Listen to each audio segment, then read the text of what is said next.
Bungie was back this week with their This Week at Bungie update detailing the date for the next raid, and that is a returning raid coming in Season 18.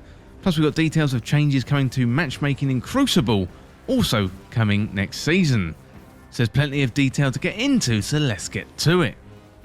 Well, if you're new around here or find this useful, don't forget to hit that subscribe button down below for all the latest Destiny 2 content, and turn on notifications by hitting that bell. Well, first of all, let's dive into the details of the returning raid. First of all, we've got Raid the Date and Bungie Say coming up in Season 18.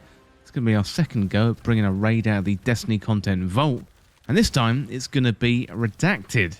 Well, sorry, we are saving the reveal for which raid is coming to Destiny 2 for our Destiny 2 showcase on the 23rd of August 2022. We wanted to make sure you had time to make any arrangements necessary to be ready on day one. So request off work, hire a babysitter, but don't skip school please, your education is very, very important. The Redacted raid goes live at 10 AM Pacific on August the 26th, 2022. And because this is going to be a raid that many of you are somewhat familiar with, we're going to be changing up the World First race a bit similar to how we did with the Vault of Glass. So here is what to expect. So the raid will launch with contest mode enabled for 24 hours. You're going to need to be at 1560 power to be at the cap for all encounters. Clearing the raid with contest mode active is the first step to access the new challenge mode in the director, and the special triumph for completing all the challenge triumphs for each encounter. Completing the secret triumph, a curated list of challenges in this newly unlocked challenge mode, will be how a fireteam crosses the world first finish line and claims their prize. To enforce the triumph requirement in challenge mode, your team will wipe if you fail the success conditions in any encounter. The challenge mode and the secret triumphs will only be available for the first 24 hours, so do make haste if completing it is on your bucket list. The first fire team to do so will be declared the world first winners, pending a review with our team. If everything checks out, the final 6 members of the winning fire team in the activity will be awarded the coveted raid belts as a monument to their achievement.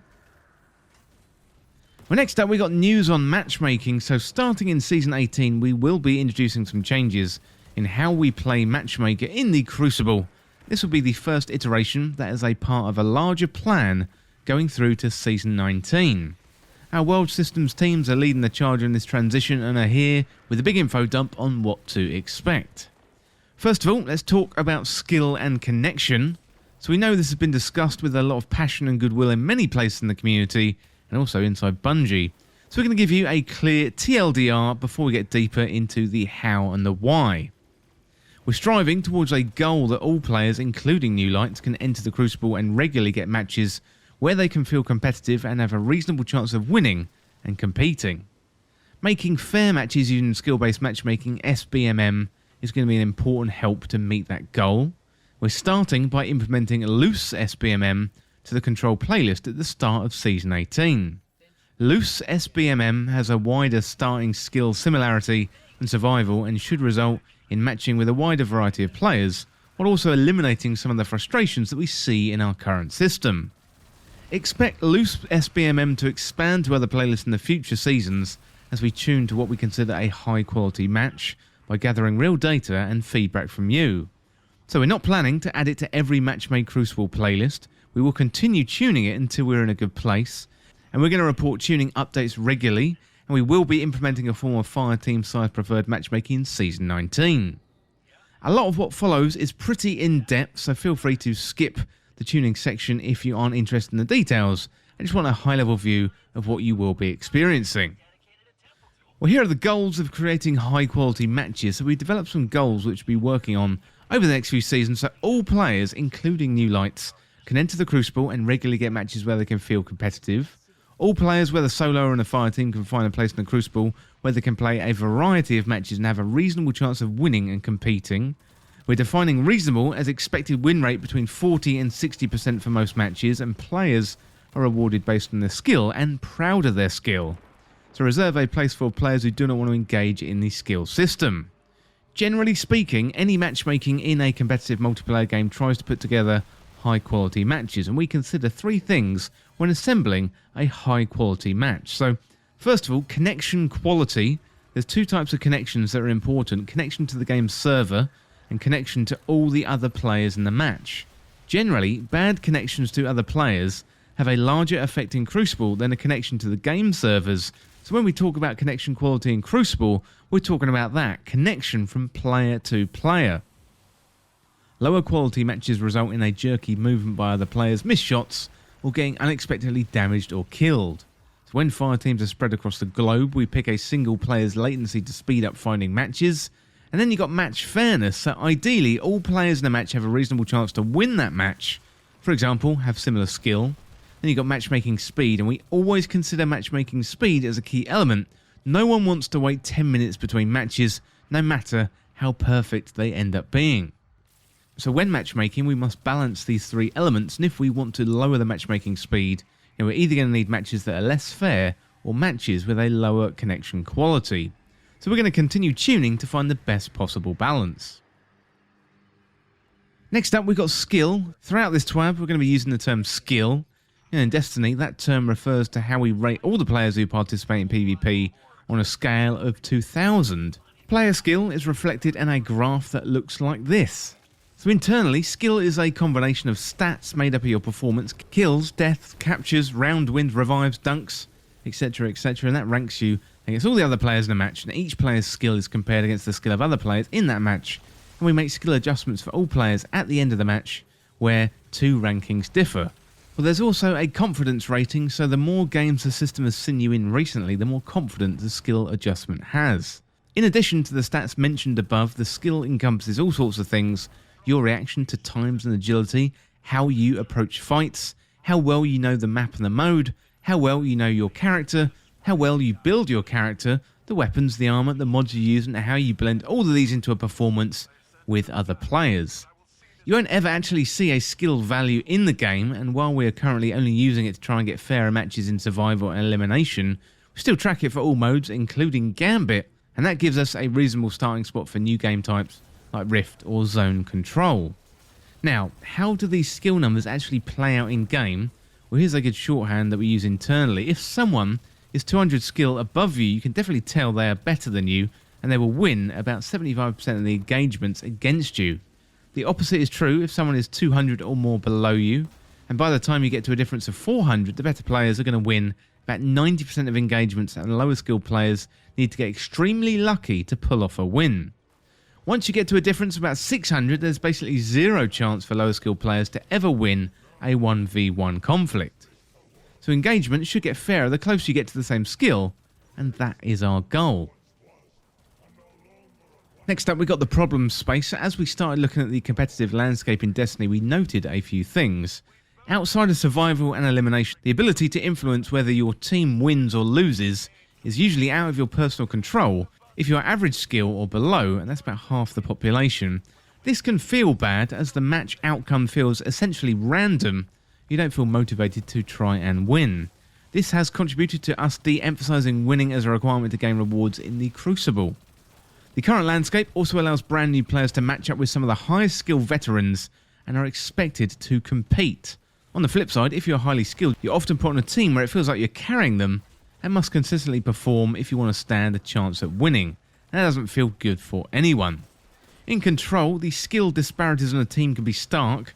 Over 50% of matches have a skill disparity of 900 or more between the best and the worst player, which is so significant that the outcome is already known before a single shot is fired.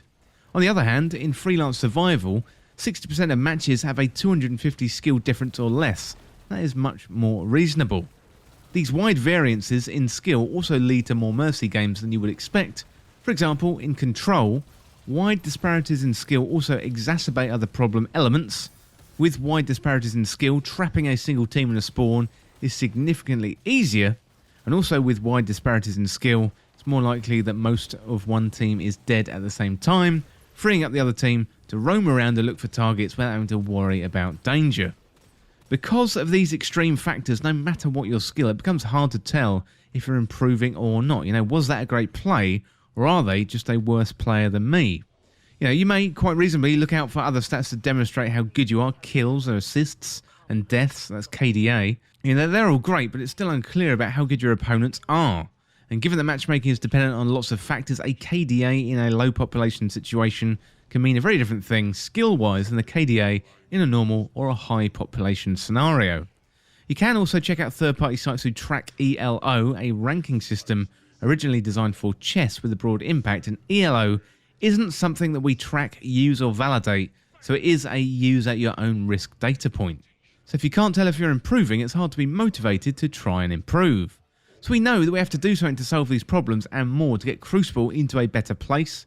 We know we won't be able to address everything in one fell swoop in Season 18, but this will be the start of an ongoing process to improve PvP over time. Okay, so next up we've got match balancing. Once we match a group of players into a lobby, assuming we don't have full fire teams, we try to split them up into balanced teams. If the player skills are somewhat random, the system has a tough time. We've tried several different algorithms here to mix results. For the time being, we're hoping that reducing the skill variability in any given lobby is going to make this easier. Next up, we've got SBMM in Control. Well, in Season 18, we're going to start turning match fairness back up in Control, and only in Control in the Crucible, and we wanted to start slowly to limit the number of playlists we consider when tuning matchmaking with hundreds of thousands of people. We can do some testing, but nothing can fully simulate how the full population will be affected by these changes before we ship.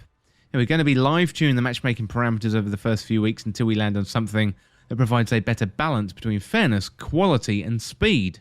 We will not be touching any other Crucible playlists during Season 18.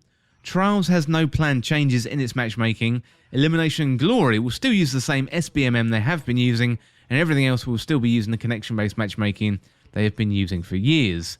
We are currently planning to make further adjustments in Season 19 based around the goals listed before, but rest assured any major changes will be communicated in either a TWAB or a blog post, as well as patch notes. Well, next up we've got connection-based matchmaking. So connection-based matchmaking, or CBMM, is what most of Crucible playlists utilises to find matches that have the best possible connection quality. First, we identify a pool of available players with a good connection to you. Within that pool, we choose the players with the very best connections. If we can't find players within that pool, we widen the variance in connection. We repeat until we find enough players, and then we break them out into equally skilled teams.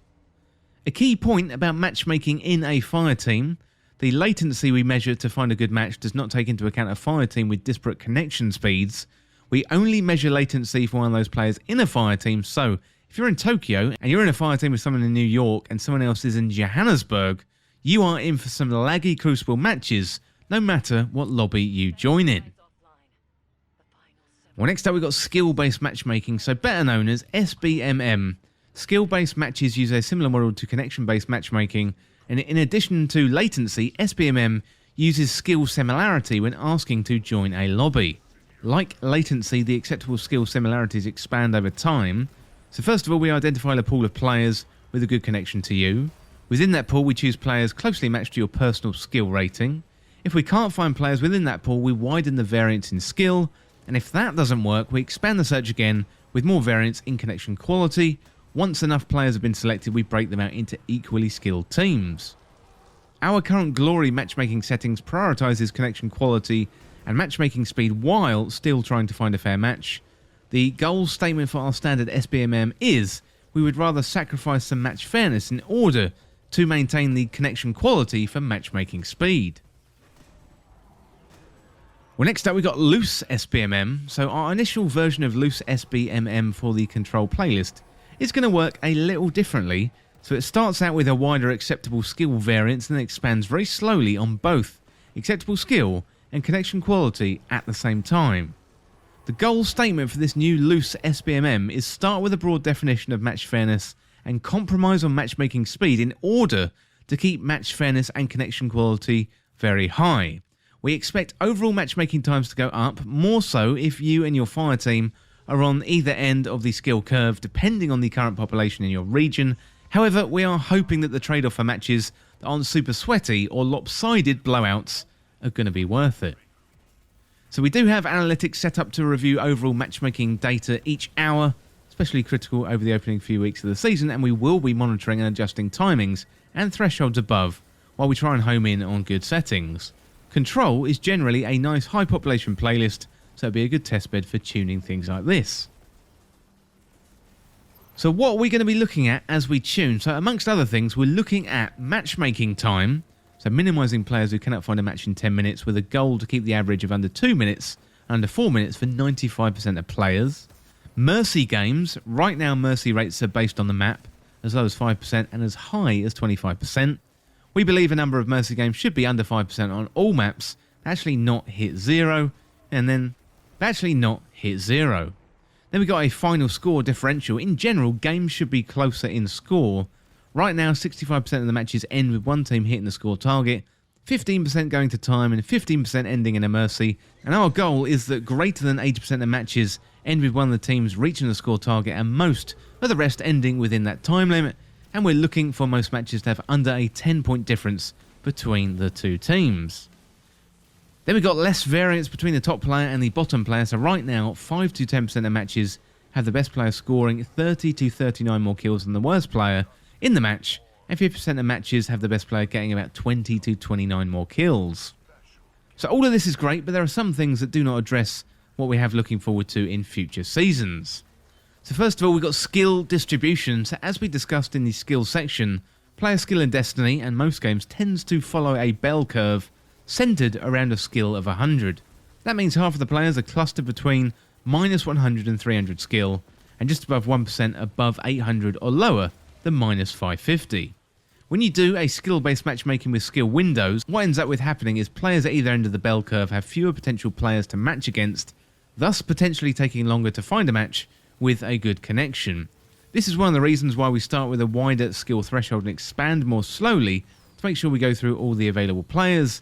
And like we said, we expect this to cause longer matchmaking times initially, but it's important to note that we're going to be looking at outlier skill thresholds and tuning the experience for them. In a future season, we are hoping to introduce some technology that allows us to search within a wider skill variance based on your position in the skill curve and keep matchmaking times more consistent, with the downside of loosening some match fairness. Finally, we've got fire team size mismatches, so it's no mystery that full fire teams often stomp 6 solo players who matched against them, so fire teams that are used to playing together may also be in voice chat with each other, allowing them to communicate more effectively than those who are not. Oddly enough, if we look at the average skill for a solo player, it fits the bell curve from above quite clearly.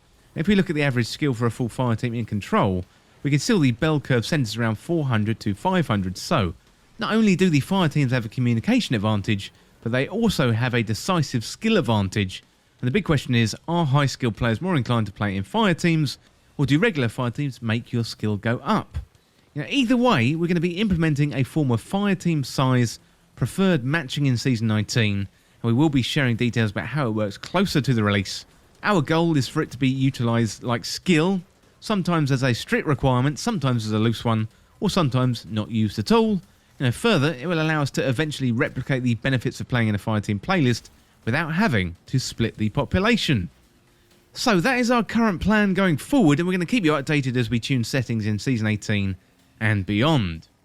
Well, absolutely loads of information to go through there from Bungie, and I really do appreciate the transparency from Bungie, especially all the changes to Crucible. I think that's going to really make some improvements to Crucible. I'd love to hear what you think down there in the comments. Well, that is it for this roundup for all the Destiny 2 news, and as always, thank you so much for watching or listening. For more Destiny 2 content like this, hit that subscribe button down below and subscribe to This Week in Video Games. Or you can check me out on Twitter at TWIVG Podcast. If you enjoyed this video or found it useful, liking and sharing the video would really help me out. Otherwise, check out the other videos on the channel. Well, thanks again, and I'll see you soon.